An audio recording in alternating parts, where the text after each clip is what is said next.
सभी दर्शकों को सादर नमस्ते। भाइयों और बहनों, एक सवाल है मेरा आपसे। आज हमारे पास वो सब कुछ है जिसके लिए हमारे पूर्वजों ने हजारों साल तपस्या की। हमारे पास 5G की स्पीड है ताकि एक पल भी हमें रुकना न पड़े। हमारे पास AI है जो हमारे बोलने से पहले हमारे काम कर दे। हमारे पास हाथ की घड़ी में पूरा हॉस्पिटल है जो हमारा BP और हार्ट रेट नाप रहा है। लेकिन एक अजीब बात गौर की है आपने? सुख सुविधाएं बढ़ती जा रही हैं और सुख घटता जा रहा है। इंटरनेट की स्पीड बढ़ रही है और हमारा धैर्य खत्म होता जा रहा है। डिग्रियां हाथ में हैं पर यह नहीं पता कि जीवन के साथ करना क्या है। आज की युवा पीढ़ी, जिसे मैं द ग्लास जनरेशन कहता हूं, देखने में बड़ी सुंदर, चमकदार और एस्थेटिक है, लेकिन भीतर से इतनी नाजुक कि एक छोटी सी असफलता, एक छोटा सा रिजेक्शन या सोशल मीडिया पर एक नेगेटिव कमेंट इन्हें अंदर से चकनाचूर कर देता है। आज की रात नींद की गोलियों का व्यापार क्यों बढ़ रहा है? क्यों एक 20 साल का लड़का जिसके सामने पूरी जिंदगी पड़ी है, वो हाथ में नशे का इंजेक्शन लेकर अंधेरे कोने में बैठा है? क्या आज डिप्रेशन और एंजाइटी घर घर की कहानी बन गई है? ऐसा क्यों हो रहा है? आजकल के छोरे जिम जाओ से, छाती चौड़ी करके फोटो खिंचवाओ से, डोले दिखावे हैं। पर भाई, ये डोले किस काम के जब कलेजे में दम ही नहीं कि 2 मिनट बिना फोन के खुद के साथ बैठ सकें। आज का युवा स्क्रॉल तो कर रहा है पर कंट्रोल खो चुका है। यही एंट्री होती है उस महापुरुष की जिसका नाम सुनते ही मुर्दों में भी जान आ जाए। आज से ठीक 150 साल पहले जब हिंदुस्तान मानसिक और शारीरिक गुलामी की जंजीरों में जकड़ा हुआ था, तब एक सन्यासी लंगोट पहनकर खड़ा हुआ और उसने वो साइकोलॉजी मॉडल दिया जिसे आज दुनिया का आधुनिक विज्ञान सेल्फ मास्टरी कहता है। मैं बात कर रहा हूं महर्षि दयानंद सरस्वती की। लोग कहते हैं दयानंद एक धार्मिक सुधारक थे। मैं कहता हूं दयानंद दुनिया के पहले सबसे बड़े माइंड साइंटिस्ट और मोटिवेशनल लीडर थे। उन्होंने तब वो सूत्र दिए थे जिनसे एक साधारण इंसान बन सकता था सुपरवुमैन। उन्होंने सिखाया कि कैसे अपनी बिखरी हुई ऊर्जा को समेटकर एक एटॉमिक पावर बनाया जा सकता है। आज इस अनुसंधान की पहली कड़ी में हम धर्म की नहीं, आपके दिमाग की बात करेंगे। हम बात करेंगे कि कैसे आप उस प्राचीन सेल्फ मास्टरी मॉडल को अपनाकर आज के इस भ्रमित दौर में एक विजेता की तरह जी सकते हैं। तो क्या आप तैयार हैं अपने भीतर के असली सुपर हीरो से मिलने के लिए? क्या आप तैयार हैं उस डिजिटल जाल को काटकर बाहर निकलने के लिए? चलिए शुरू करते हैं ऋषि दयानंद के उन 5 गुप्त सूत्रों का अनुसंधान जो आपको भीड़ से अलग एक सिंह की तरह खड़ा कर देंगे। इतिहास वो नहीं जो किताबों में दब गया, इतिहास वो है जो आज आपकी नसों में खून बनकर दौड़ जाए। भाइयों, थोड़ा माहौल को हल्का करते हैं, क्योंकि जो बात हंसते हंसते दिल में उतर जाती है वो गंभीर उपदेशों से नहीं उतरती। आज की हालात देखिए। हम एक ऐसी दुनिया में जी रहे हैं जहां इंफॉर्मेशन तो बाढ़ की तरह आ रही है पर विजडम प्यासी बैठी है। आजकल के युवाओं को देखिए, हाथ में 1.5 लाख का आईफोन है पर उसमें देख क्या रहे हैं? रील। एक गोरी सी लड़की आई, ठुमका लगाया, अपने ने लाइक दबाया और आपके दिमाग का डोपामाइन हाई हो गया। अरे आजकल के छोरे तो इतने सेंसिटिव हो गए हैं कि अगर इंस्टाग्राम की स्टोरी पर 2 घंटे तक किसी ने हार्ट वाली इमोजी नहीं भेजी तो उन्हें लगता है कि उनका अस्तित्व ही खतरे में है। वो शीशे के सामने खड़े होकर रोने लगते हैं, नोबडी लव्स मी। रे लाडलो, थारे दादा परदादा ने शेर देखे थे, डाकू देखे थे, अकाल देखे थे, वे कदे डिप्रेशन में को नहीं गए। और थारी जनरेशन, थारा वाईफाई का सिग्नल कमजोर हो जा तो थारे हार्ट फेल होने की नौबत आ जैसे। तड़के उठते ही ओम का जाप करने की जगह आजकल का युवा नोटिफिकेशन चेक करे से। बिस्तर में पड़े पड़े देख हैं फलाने ने के पोस्ट करी। अरे भाई, फलाना तो अपनी लाइफ जी रहा से, तू अपनी बर्बादी का लाइव टेलीकास्ट क्यों देख रहा है? आजकल जिम जाने का बड़ा क्रेज है, अच्छी बात है, शरीर स्वस्थ होना चाहिए, पर विडंबना देखिए, जिम के बाहर खड़े होकर लड़के स्टेरॉइड की बातें करेंगे, प्रोटीन शेक पिएंगे, और जैसे ही जिम से बाहर निकलेंगे, किसी ने राह चलते गाड़ी पर हल्का सा कट मार दिया तो इनका बीपी शूट कर जाता है। आपा खो देते हैं, गाली ग्लोच पर उतर आते हैं। यही तो फर्क है दयानंद मॉडल और मॉडर्न मॉडल में। स्वामी दयानंद के पास वो शरीर था कि वे चलती हुई बग्घी को पीछे से पकड़कर रोक देते थे, पर मन इतना शांत कि जहर देने वाले के पैर छूकर उसे माफ कर देते थे। और आज हमारा शरीर तो फूलकर कुप्पा हो रहा है, पर मन इतना कमजोर कि सीरी या अलेक्सा अगर हमारी बात न समझे तो हमें गुस्सा आ जाता है। आज हर कोई इन्फ्लुएंसर बनना चाहता है, पर असली इन्फ्लुएंस क्या है? स्वामी जी ने जब बोलना शुरू किया था तब उनके पास न माइक था, न यूट्यूब, न फेसबुक, पर उनकी एक आवाज पर बनारस के विद्वानों की चूल्हें हिल जाती थी। आज हमारे पास 10 मिलियन फॉलोअर्स हैं, पर हमारी बात सुनकर घर का छोटा भाई एक गिलास पानी तक नहीं लाता। क्यों? क्योंकि हमारा चरित्र हमारी प्रोफाइल पिक्चर से मैच नहीं करता। स्वामी जी ने सत्यार्थ प्रकाश में लिखा था कि आलस्य सबसे बड़ा शत्रु है। आज का आलस्य फिजिकल नहीं, डिजिटल लेजीनेस है। हम घंटों बिस्तर पर पड़े पड़े मोटिवेशनल वीडियो देखते हैं। वीडियो देखकर भीतर का आवाज आएगी, आज तो लठ गाड़ दूंगा, और 5 मिनट बाद फिर रील स्क्रॉल होने लगती है, कच्चा बादाम। भाइयों, ऋषि दयानंद ने कहा था कि अविद्या का नाश करो। आज की सबसे बड़ी अविद्या यही है कि हमने स्क्रीन को अपनी किस्मत मान लिया है। हम भूल गए हैं कि असली ताकत अंगूठा घीसने में नहीं, मुट्ठी भींचकर संकल्प लेने में है। जो अपनी इंद्रियों का गुलाम है, वो चाहे कितना ही अमीर क्यों न हो जाए, रहेगा भिखारी ही। और जिसने अपने मन को जीत लिया, वो लंगोट में भी चक्रवर्ती सम्राट है। भाइयों, अब थोड़ा गहराई में उतरते हैं। महर्षि दयानंद ने सत्यार्थ प्रकाश के पहले ही पन्नों पर एक शब्द का इस्तेमाल किया है, अविद्या। आज के बुद्धिजीवी पूछते हैं, स्वामी जी आज के दौर में अविद्या कहाँ है? आज तो गूगल है, विकिपीडिया है, हर हाथ में ज्ञान है। मैं कहता हूं यही तो सबसे बड़ा भ्रम है। ऋषि दयानंद की परिभाषा में अविद्या का अर्थ अनपढ़ होना नहीं था। उन्होंने कहा था अनित्य असुचि दुखानात्मसु नित्य सुचि सुखातम ख्याति विद्या। यानी जो अनित्य है उसे नित्य मान लेना, जो गंदा है उसे पवित्र मान लेना, और जो दुख का कारण है उसे सुख मान लेना, यही अविद्या है।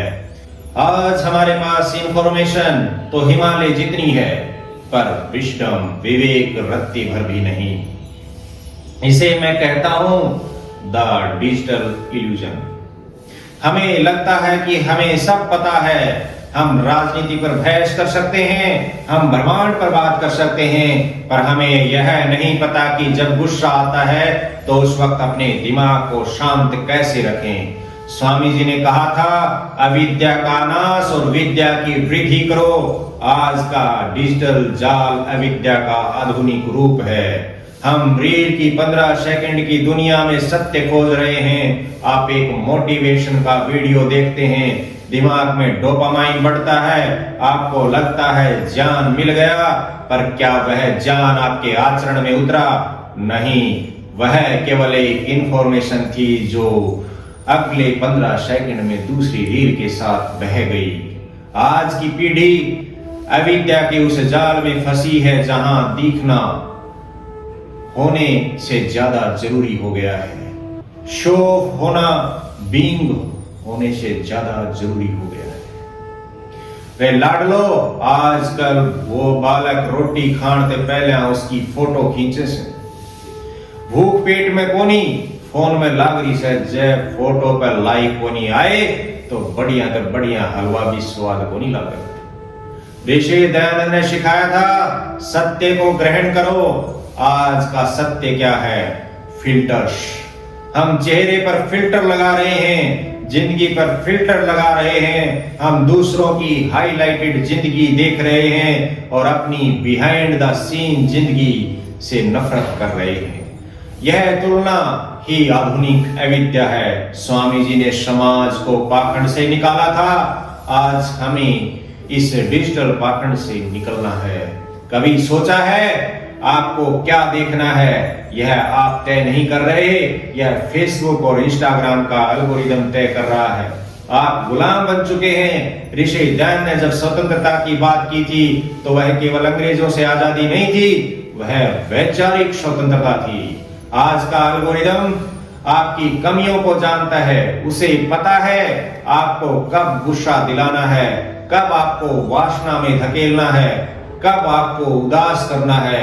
आप एक कठपुतली बन गए हैं जिसके धागे सिलिकॉन वैली के सर्वर में बंधे हैं। स्वामी जी का सेल्फ मास्टरी मॉडल कहता है अपनी बुद्धि को किसी का बंधक मत बनने दो। सत्य प्रकाश का अर्थ ही है सत्य के अर्थ का प्रकाश। जब तक आप श्रम तर्क नहीं करेंगे तब तक आप अविद्या के अंधेरे में भटकते रहेंगे। स्वामी जी के पास जब कोई आता था वे कहते थे मेरी बात भी मत करो अगर वह तर्क संगत नहीं है। आज के युवाओं को यह तर्क वापस लाना होगा। क्या यह वीडियो मेरे काम का है? यह जानना होगा। क्या यह भैंस मेरे चरित्र का निर्माण कर रही है? यह भी जानना होगा। क्या मैं इस ऐप को चला रहा हूं या यह ऐप मुझे चला रहा है? यह भी जानना होगा। अविद्या वो बेड़ी है जो दिखती नहीं पर आपको कहीं पहुंचने भी नहीं देती, और विद्या वो तलवार है जो एक झटके में डिजिटल गुलामी के इस जाल को काट सकती है। भाइयों, हमने अविद्या को समझ लिया। अब उस पावर की बात करेंगे जो इस जाल को काटने का ईंधन देगी, और वो है ब्रह्मचर्य और मानसिक ऊर्जा।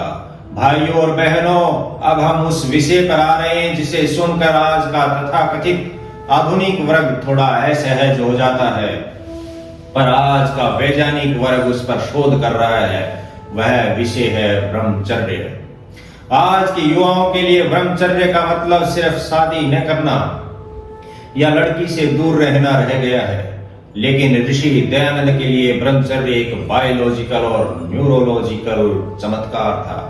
आज की दुनिया जिसे डोपामाइन डिटॉक्स या ब्रेन रिवायरिंग कह रही है, स्वामी जी ने उसे वीर्य रक्षा और इंद्रिय निग्रह के विज्ञान के रूप में 150 साल पहले ही समझा दिया था। न्यूरो साइंस की भाषा में समझते हैं, हमारे दिमाग में एक केमिकल होता है डोपामाइन। यह हमें इनाम की भावना देता है। पुराने समय में डोपामाइन तब मिलता था जब इंसान कोई कठिन काम करता था, कोई उपलब्धि हासिल करता था, पर आज डोपामाइन सस्ता हो गया है। एक रील स्क्रॉल की, डोपामाइन। एक पोर्नोग्राफिक इमेज देखी, डोपामाइन। एक ऑनलाइन गेम खेला, डोपामाइन। जब आप बिना मेहनत के बार बार अपने दिमाग को डोपामाइन के झटके देते हैं तो आपके दिमाग का प्री फ्रंटल कॉर्टेक्स, जो निर्णय लेने, फोकस करने और इच्छा शक्ति का केंद्र है, सिकुड़ने लगता है। आप चिड़चिड़े हो जाते हैं, आपकी याददाश्त कमजोर हो जाती है और आप मानसिक नपुंसकता की ओर बढ़ने लगते हैं। ऋषि दयानंद ने इसी को वीर्य का नाश कहा था। वीर्य यानी केवल शारीरिक तत्व नहीं, बल्कि आपकी वाइटल एनर्जी, जीवनी शक्ति है। स्वामी जी कहते थे कि जो ऊर्जा नीचे की ओर बहकर वासना में नष्ट होती है, संयम के द्वारा उसी ऊर्जा को ऊपर की ओर मोड़ना चाहिए। इसे योग में ऊर्ध्व और रेता होना कहते हैं। जब यह ऊर्जा मस्तिष्क तक पहुंचती है तो यह ओज में बदल जाती है। न्यूरोसाइंस आज कहता है कि न्यूरोप्लास्टिसिटी के जरिए आप अपने दिमाग को बदल सकते हैं। स्वामी जी ने इसे करके दिखाया। उनका जो लेजर शार्प फोकस था, जो उनकी याददाश्त थी कि एक बार पढ़ा हुआ ग्रंथ उन्हें कंठस्थ हो जाता था, वह कोई चमत्कार नहीं था, वह कंजर्व्ड एनर्जी का परिणाम था। आजकल के बच्चे कहते हैं जी पढ़न बैठो हूं पर मन भटक गया से। लाडलो थारी बैटरी तो शॉर्ट सर्किट हो रही है। जब सारा दिन फोन पे उंगलियां घिसोगे और गंदगी सोच रखोगे तो दिमाग में करंट कितना और बचेगा। स्वामी दयानंद के पास वो विल पावर थी कि जब उन्हें जहर दिया गया तो उन्होंने योग बल से अपने शरीर की शुद्धि कर ली।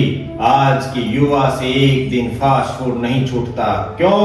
क्योंकि संयम की मांसपेशी कमजोर हो चुकी है।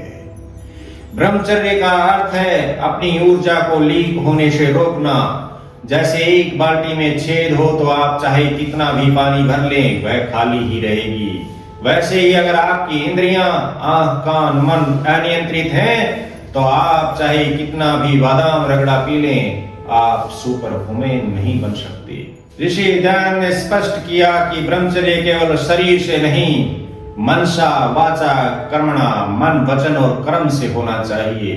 आज की न्यूरोसाइंस कहती है neurons that fire together wire together, यानी आप जैसा सोचेंगे आपका दिमाग वैसा ही सर्किट बना लेगा। अगर आप सारा दिन गंदगी देखेंगे तो आपका दिमाग गंदगी का अड्डा बन जाएगा। स्वामी जी का समाधान था स्वाध्याय और प्राणायाम। प्राणायाम आपके नर्वस सिस्टम को शांत करता है और स्वाध्याय आपके दिमाग में पॉजिटिव न्यूरॉन्स के सर्किट बनाता है। ब्रह्मचर्य कोई बंधन नहीं बल्कि यह खुद को अपग्रेड करने का सॉफ्टवेयर है। अगर आप इस दुनिया में अपनी छाप छोड़ना चाहते हैं तो चीप प्लेजर्स को छोड़कर डीप पर्पज की ओर बढ़ना ही ऋषि दयानंद का असली मार्ग है। भाइयों, संयम की शक्ति तो देख ली, आप देखेंगे कि यह शक्ति जब साहस में बदलती है तो इंसान तोपों के आगे भी कैसे निर्भय खड़ा हो जाता है। भाइयों, अभी हमने विज्ञान की बात की, लेकिन सिद्धांत तब तक समझ नहीं आते जब तक उन्हें साक्षात किसी के जीवन में उतरते न देख लें।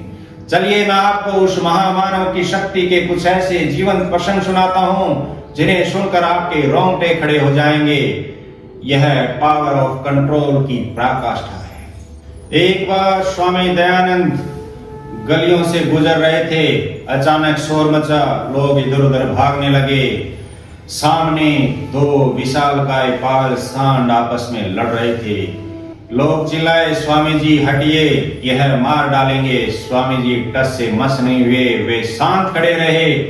जैसे वो सांड आपस में लड़ रहे थे, स्वामी जी उनके पास गए, उनके सींगों को पकड़ा और दोनों सांडों को अलग कर दिया। दृश्य की कल्पना कीजिए, एक तरफ कई क्विंटल के दो पागल जानवर, दूसरी तरफ एक सन्यासी। सांडों ने पूरा जोर लगा दिया, उनकी टांगें जमीन खोदने लगी, लेकिन स्वामी जी के हाथ नहीं हिले। उन्होंने सांडों को अलग करके स्थिर कर दिया जैसे कोई खिलौना हो। आज के युवा सोचते हैं महाराज वो तो सांड थे, हमारे जीवन में सांड कहाँ है। अरे आपके भीतर की क्रोध और वासना ही वो पागल सांड हैं जो आपकी लाइफ को कुचलने के लिए दौड़ रहे हैं। स्वामी जी ने सांडों को बाद में अलग किया, पहले अपने मन को रोका था। जिसके हाथ में अपने मन की लगाम है वही दुनिया को थामने का दम रखता है। एक और अद्भुत घटना है। अनूप शहर में एक बार एक घमंडी राजा अपनी बग्घी पर सवार होकर निकला। वह चाहता था कि सन्यासी उसे झुककर सलाम करें। स्वामी जी अपने ध्यान में मग्न थे। राजा को क्रोध आया, उसने जानबूझकर रथ को स्वामी जी की तरफ मोड़ा। जैसे ही रथ का पहिया स्वामी जी के पास से गुजरने लगा, स्वामी जी ने बग्घी को पकड़कर ऐसे रोक दिया जैसे कोई सामान्य सी वस्तु हो। भाइयों, घोड़े जोर लगा रहे हैं, राजा कोड़े मार रहा है, लेकिन पहिया 1 इंच भी आगे नहीं बढ़ रहा। राजा घबरा कर नीचे उतरा, उसे लगा कोई दैवीय शक्ति है। स्वामी जी ने मुस्कुराकर कहा, राजन, घोड़ों को क्यों मारते हो? इन बेचारों का क्या दोष? दोष तो उस अहंकार का है जो तुम्हें अंधा कर रहा है। रे लाडलो, जो अपनी इंद्रियों का रथ नहीं रोक सकता, वो दुनिया क्या खाक चलावेगा। असली ताकत जिनकी मशीनों में कोनी, ना कहण की ताकत में से। जब बुराई थारे सामने आवे और तुम कह सको, ना यो मेरा रास्ता कोनी। कर्णवास की घटना है। एक राजा जो स्वामी जी के तर्कों से चिढ़ा हुआ था, नंगी तलवार लेकर उन्हें मारने आया। उसने तलवार तानी और चिल्लाया, आज तेरा अंत कर दूंगा। स्वामी जी ध्यान में थे। उन्होंने आंखें खोली, निडर होकर उठे और उसकी आंखों में ऐसी चमक के साथ देखा कि वो उसके हाथ कांपने लगे। स्वामी जी ने झपट कर तलवार छीनी और उसे अपने घुटने पर रखकर 2 टुकड़े कर दिए। लेकिन यहाँ कंट्रोल का असली स्वरूप देखिए। उन्होंने उसको मारा नहीं, उन्होंने तलवार के टुकड़े उसे वापस दिए और शांत स्वर में कहा, हे देव, यह काम आपका नहीं है, आप कलम चलाइए, तलवार नहीं। पावर का मतलब किसी को कुचलना नहीं होता। असली पावर ऑफ कंट्रोल का मतलब है कि आपके पास दुश्मन को राख करने की क्षमता हो, लेकिन आप उसे क्षमा करने का बड़ा दिल रखते हो। आज के युवाओं को यह मोरल स्ट्रेंथ चाहिए। हमें बाहुबली नहीं, हमें दयानंद चाहिए, जिसका मन फौलाद का हो पर दिल मक्खन जैसा। भाइयों, जिसकी मुट्ठी में अपना संयम है, वो दुनिया का सबसे अमीर आदमी है। अब हम इस पावर का इस्तेमाल डर को खत्म करने में कैसे होता है, यह जानेंगे। भाइयों, बहुत हो गई साइंस की और ज्ञान की बातें। अब थोड़ी बात अपनी बोली में कर ले, क्योंकि जो चोट लठमार बोली में है, वो अंग्रेजी के सेल्फ हेल्प में हो। आजकल के जो बालक डोपामाइन और फोकस के पीछे भाग रहे हैं, उनके लिए सीधा सा हरियाणवी इलाज बताता हूं। ऋषि दयानंद ने ब्रह्मचर्य की जो बात कही थी, वो कोई डराने वाली बात नहीं थी, वो थी खुट्टा गाढ़ जिंदगी जीने की। वे लाडलो, आजकल के छोरे के करे से सारा दिन फोन में उंगली घीसे जाऊं से न्यू सोचे से कि फोन में मजा मिल रहा है। अरे बावले, मजा यो कोनी, यो तो धीमा जहर से जो थारे भीतर के दूध घी ने सुखान लाग रहा है। स्वामी दयानंद के टेम पे न नेट था न फोन। वे तो सूरज उगड़ते पहले उठ के मक्खन की ढाल, साफ मन और लोहे की ढाल शरीर बना लिया करते। जय थारा फोन थारे पर राज करण लाग रहा से, तो समझ लियो थारी आजादी खत्म से। दयानंद वो से जो अपनी इंद्रियों का मालिक से, गुलाम कौन। आजकल जिम जाना फैशन हो गया से, शिष्य के सामने खड़े होके फोटो खिंचवाओ से। पर भाई, जब थारे भीतर चरित्र कोनी, तो वे डोले सिर्फ मांस का लोथड़ा से। खाया पिया तो लाग गए गात में, पर बोलिया चालिया लाग गए जात में, चरित्र में। यह हरियाणवी कहावत है। जब थारी बोली गंदी से, थारी सोच गंदी से, तो थारा बादाम रगड़ा भी थारे गात में जहर बनकर चढ़ेगा। ब्रह्मचर्य वो फिल्टर से जो थारे खून ने अमृत बना दिया करे। आज की छोरी और छोरे यूं सोचे हैं कि मॉडर्न होना मतलब सब कुछ खुला छोड़ देना। अरे लाडलो, ओपन माइंड और एम्प्टी माइंड में फर्क हो से। स्वामी दयानंद ने नारियों की शिक्षा की बात उस टाइम पे करी थी जब लोग उन्हें घर से बाहर को नहीं जान देते, पर वो शिक्षा मर्यादा के साथ थी। आज की मॉडर्निटी के नाम पे जो नंगापन और गंदी भाषा सीखी जा रही है, वो थारे कुल ने और थारे वजूद ने खा जाएगी। गाड़ी वो बढ़िया चल रहा से जिसमें ब्रेक टाइट हो, जब ब्रेक फेल हो जा तो गाड़ी खड्डे में गिरेगी। न्यू यो शरीर से जय इंद्रियों के ब्रेक फेल हो गए तो बर्बादी पक्की से। अरे के डिप्रेशन की रट लगा रखी से। जिस माटी में दयानंद जैसे संत पैदा हुए हों, उड़े डिप्रेशन का के काम। तड़के उठ के संध्या करो, योग करो और ऋषि के तर्कों ने अपने भीतर उतारो। जय दयानंद का चेला बनना से तो रील छोड़नी पड़ेगी और रियल मेहनत में जुटना पड़ेगा। छाती तान के आंखों में चमक रखो और दिखा दो दुनिया ने दयानंद की औलाद आज भी सुपर हुमैन बन का दम राखस। रे बावड़ो, दुनिया थारे पीछे जब चलेगी जब तुम अपने मन के पीछे भागना छोड़ दोगे। भाइयों, अब हम उस साइकोलॉजिकल कैंसर की बात करेंगे जिसने आज की पीढ़ी की प्रतिभा को सबसे ज्यादा मार दिया है। इसे मैं कहता हूं LKK डिजीज, यानी लोग क्या कहेंगे बीमारी। आज का युवा कोई बड़ा काम करने से, अपनी बात रखने से या लीक से हटकर चलने से इसलिए डरता है क्योंकि उसके दिमाग में 24 घंटे एक ही शोर चलता रहता है। अगर मैं फेल हो गया तो मोहल्ले वाले क्या कहेंगे, अगर मेरी पोस्ट पर कमेंट गंदे आए तो दोस्त क्या कहेंगे, अगर मैंने सच बोल दिया तो समाज क्या कहेगा। ऋषि दयानंद ने इस डर का 150 साल पहले ही पोस्टमार्टम कर दिया था। आजकल के बच्चों को हर काम के लिए दूसरे का अंगूठा चाहिए। जब तक दुनिया गुड जॉब नहीं कहती, उन्हें अपनी मेहनत पर भरोसा नहीं होता। इसे मनोविज्ञान में एक्सटर्नल वैलिडेशन कहते हैं। ऋषि दयानंद का अभेद मॉडल कहता है कि जब आपका आधार सत्य होता है तो आपको दुनिया के सर्टिफिकेट की जरूरत नहीं पड़ती। स्वामी जी के सामने जब बनारस के सैकड़ों विद्वान शास्त्रार्थ करने आए, जब उन पर पत्थर फेंके गए, तब उन्हें अपमानित किया गया, तब उनके चेहरे पर शिकन तक नहीं थी। क्यों? क्योंकि वे भीड़ को खुश करने नहीं, सत्य को प्रकट करने आए थे। जो सत्य के साथ खड़ा है वह कभी अकेला नहीं होता, उसके साथ पूरी सृष्टि की शक्ति होती है। न्यूरोसाइंस कहता है कि हमारे दिमाग में एक हिस्सा होता है अमिगडाला, जो डर पैदा करता है। जब हमें लगता है कि समाज हमें बाहर निकाल देगा तो यह हिस्सा फाइट और फ्लाइट मोड एक्टिवेट कर देता है। स्वामी दयानंद ने इस पर काबू पा लिया था। उन्होंने सिखाया कि भय केवल अविद्या का परिणाम है। एक बार स्वामी जी को मारने के लिए एक भारी भरकम पत्थर फेंका गया। स्वामी जी ने उसे बस हाथ से हटा दिया और मुस्कुराकर बोले, पत्थर जड़ है, यह अपना काम कर रहा है, मैं चेतन हूं, मैं अपना काम कर रहा हूं। आज के युवाओं को यह मेंटल डिटैचमेंट चाहिए। अगर कोई आपके बारे में बुरा बोल रहा है तो वह उसकी जड़ता है। आपका काम चेतन होकर अपने लक्ष्य की ओर बढ़ना है। रे लाडलो, एक बात गांठ बांध लो, दुनिया का सबसे बड़ा रोग क्या कहेंगे लोग।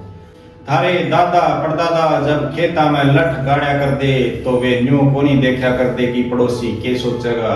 वे अपनी मेहनत पर विश्वास रखें।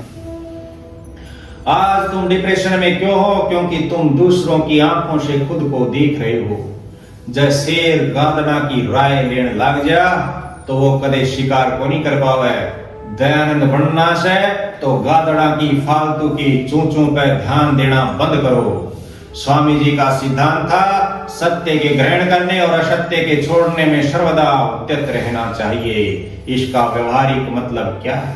इसका मतलब है ऑथेंटिसिटी।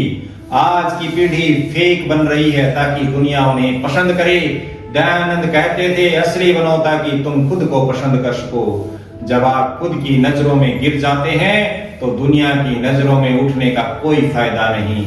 लेकिन जिस दिन आप खुद की नजरों में उठ गए उस दिन मौत का डर भी खत्म हो जाता है। स्वामी जी ने हंसते हंसते जहर का प्याला इसलिए पी लिया क्योंकि वे जानते थे कि शरीर मरेगा पर उनके द्वारा बोला गया सत्य कभी नहीं मरेगा। आज से एक काम शुरू करो, दिन में कम से कम एक बार वो काम करो जो सही है लेकिन जिसे करने में आपको लोग क्या कहेंगे वाला डर लगता है। भीड़ में खड़े होकर गलत बात का विरोध करो, अपनी संस्कृति को शान से अपनाओ और याद रखो ऋषि दयानंद के पीछे भी शुरू में कोई नहीं था, पर जब वे अडिग रहे तो पूरा देश उनके पीछे हो गया। लोग तब तक ही डराएंगे जब तक तुम डरोगे। जिस दिन तुम निर्भय होगे वही लोग तुम्हारे नाम की माला जपेंगे। भाइयों, डर का इलाज तो हो गया, अब बात करेंगे उस इनर कंपास की जो हमें कभी भटकने नहीं देगा, यानी ईश्वर का यूनिवर्सल जीपीएस। भाइयों और बहनों, अब हम उस विषय पर आ रहे हैं जहां सबसे ज्यादा कंफ्यूजन है, ईश्वर। आज की पीढ़ी दो हिस्सों में बटी है। एक वो जो डर के मारे पत्थर के आगे माथा टेक रही है कि भगवान परीक्षा में पास करा देना, और दूसरी वो जो एथिस्ट बनकर घूम रही है क्योंकि उसे लगता है कि भगवान पुरानी कहानियों का हिस्सा है। लेकिन ऋषि दयानंद ने ईश्वर का जो स्वरूप सत्यार्थ प्रकाश में बताया वह किसी को डराने के लिए नहीं बल्कि हमें शुक्र ह्यूमन बनाने के लिए था। उन्होंने ईश्वर को एक आकाशीय जासूस नहीं बल्कि एक यूनिवर्सल जीपीएस की तरह पेश किया। लोग कहते हैं स्वामी जी ने मूर्तियों का विरोध किया, मैं कहता हूं उन्होंने जड़ता का विरोध किया और चेतना का समर्थन किया। स्वामी जी का तर्क बड़ा सीधा था, जो ईश्वर कण कण में है, जो सर्वव्यापी है, उसे एक कोने में रखी पत्थर की मूर्ति में सीमित कर देना उसकी तौहीन है। अगर आपके पास एक सुपर कंप्यूटर हो जो पूरी दुनिया का डेटा प्रोसेस कर सकता है, तो क्या आप उसे सिर्फ कैलकुलेटर की तरह इस्तेमाल करेंगे? नहीं। स्वामी जी ने हमें सिखाया कि ईश्वर को मंदिर की चारदीवारी से निकालो और उसे अपने कैरेक्टर में स्थापित करो। ईश्वर कोई ऐसी चीज नहीं जिसे प्रसाद खिलाकर रिश्वत दी जा सके, वह नियम है जिसे तोड़ा नहीं जा सकता। आजकल हम गाड़ी चलाते समय जीपीएस का इस्तेमाल करते हैं, जब तक आप सही रास्ते पर हैं वह चुप रहता है, पर जैसे ही आप गलत कट लेते हैं वह बोलता है रिकैलकुलेटिंग। ऋषि दयानंद ने कहा था कि ईश्वर हर मनुष्य के भीतर अंतर्यामी रूप में बैठा है। जब भी आप कोई अच्छा काम करते हैं, किसी की मदद करते हैं, सच बोलते हैं, तो आपके भीतर एक उत्साह और आनंद की लहर उठती है, वह ईश्वर का ग्रीन सिग्नल है। और जब भी आप चोरी, झूठ या किसी का दिल दुखाने की सोचते हैं, तो भीतर एक भय, शंका और लज्जा पैदा होती है, वह ईश्वर का रेड सिग्नल है। आस्तिकता का मतलब माला जपना नहीं है, आस्तिकता का मतलब उस रेड सिग्नल को सुनकर रुक जाना है। रे लाडलो, आजकल हम भगवान ने रिश्वत देने की कोशिश करा था, ये भगवान छोरा पास करा दो, 5 किलो लड्डू चढ़ा दूंगा। अरे बावड़ो, जिस भगवान ने पूरी कायनात बनाई, जिसने गैलेक्सियां बनाई, वो थारे 5 किलो लड्डुओं का भूखा बैठा है। स्वामी दयानंद ने कहा था ईश्वर न्यायकारी है, इसका मतलब योश है कि जो बीज बोगे वही काटना पड़ेगा। जब बबूल बोया से तो आम कोनी लागे, भगवान थारे कर्म काटन खातर कोनी, थारे कर्मा का हिसाब राखन खातर से। जय थारे भीतर का भगवान जाग गया तो हमने किसी बाहरी पुलिस की या किसी के डर की जरूरत कोनी रहे। जब आप ईश्वर को अपना यूनिवर्सल जीपीएस मान लेते हैं तो लाइफ में कभी पैनिक नहीं होता। आज का युवा डिप्रेशन में है, क्यों? क्योंकि उसे लगता है वह अकेला है। दयानंद का ईश्वर कहता है तू अकेला नहीं है, मैं तेरे भीतर हूं, तेरे कर्मों का साक्षी हूं। जब स्वामी जी को अंतिम समय में जहर दिया गया और उन्हें पता चला कि उनकी मृत्यु निकट है, तो उन्होंने रोने धोने की जगह क्या कहा? प्रभु तेरी इच्छा पूर्ण हो। यह एक विक्टिम के शब्द नहीं है, यह उस वॉरियर के शब्द हैं जिसका जीपीएस उसे सीधा मोक्ष की ओर ले जा रहा है, जिसके साथ यूनिवर्सल पावर है। उसे दुनिया की कोई ताकत डिप्रेशन में नहीं डाल सकती।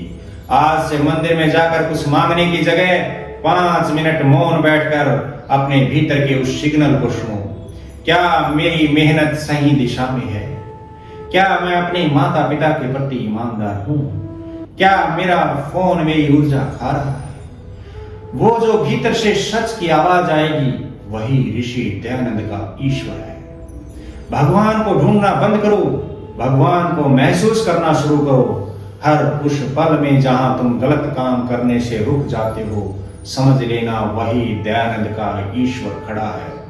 भाइयों, अब हम इस प्रवचन के सबसे रोमांचक हिस्से की ओर बढ़ रहे हैं, क्लाइमैक्स, जहां हम सत्यार्थ प्रकाश की उन पन्नों को खोलेंगे जो आज की केस स्टडी बन चुके हैं। भाइयों और बहनों, अब हम अनुसंधान के उस शिखर पर पहुंच चुके हैं जहां शब्द कम पड़ जाते हैं और चरित्र बोलने लगता है। लोग मुझसे अक्सर पूछते हैं, स्वामी जी क्या सत्यार्थ प्रकाश सिर्फ एक किताब है? मैं कहता हूं नहीं, सत्यार्थ प्रकाश आज के दौर की साइकोलॉजिकल केस स्टडी है। यह हमें सिखाती है कि जब पूरा संसार आपके खिलाफ खड़ा हो तब भी अपने सत्य के स्टैंड पर कैसे अडिग रहा जाता है। उस रात की कल्पना कीजिए, एक छोटा सा बालक मूलशंकर मंदिर में जागरण कर रहा है। सब सो गए पर उसकी आंखों में जिज्ञासा की आग है। वह देखता है कि एक छोटा सा चूहा महादेव के पिंड पर चढ़कर प्रसाद खा रहा है और गंदगी कर रहा है। उस पल मूलशंकर के दिमाग में जो हुआ उसे आज की मैनेजमेंट भाषा में क्रिटिकल थिंकिंग कहते हैं। उस बालक ने किसी को गाली नहीं दी, किसी का अपमान नहीं किया। उसने बस अपने पिता से एक सवाल पूछा, पिताजी क्या यह वही सर्वशक्तिमान महादेव हैं? पिता का उत्तर परंपरा था और बालक का सवाल तर्क था। ऋषि दयानंद ने हमें सिखाया कि अपनी बुद्धि को आउटसोर्स मत करो। अगर कोई चीज आपकी तर्क शक्ति पर खरी नहीं उतरती तो उसे त्यागने का साहस जुटाओ। आज की भ्रमित पीढ़ी के लिए यह सबसे बड़ी सीख है। भीड़ के पीछे मत चलो, सत्य की खोज खुद करो। ऋषि दयानंद गंगा के किनारे अपनी कुटिया में थे। कुछ डाकू उन्हें मारने और लूटने के इरादे से आए। उन्होंने देखा कि एक सन्यासी अकेला बैठा है। उन्होंने हमला करना चाहा, लेकिन स्वामी जी के चेहरे पर जो शांति और तेज था उसे देखकर उनके हाथ ठिठक गए। स्वामी जी ने उनसे भागने को नहीं कहा। उन्होंने उन डाकुओं को बिठाया, उनसे संवाद किया। उन्होंने उनके भीतर के अपराधी को नहीं, उनके भीतर के इंसान को संबोधित किया। आज की मॉडर्न साइकोलॉजी कहती है कि पनिशमेंट से व्यवहार नहीं बदलता, पर्सपेक्टिव बदलने से बदलता है। रे लाडलो, डाकू तो वे थे जो बाहर घूम रहे थे, पर असली डाकू तो थारे भीतर बैठे काम, क्रोध और लोभ से। स्वामी जी ने उन डाकुओं के हाथ से हथियार गिरवा दिए थे। जब दयानंद के तर्कों ने समझ लोगे तो थारे भीतर के ये गंदे विचार भी हथियार डाल देंगे। अब उस आखिरी दृश्य पर आइए जो कलेजा चीर देने वाला है। जोधपुर के महल में स्वामी जी को दूध में पिसा हुआ कांच और जहर दिया गया।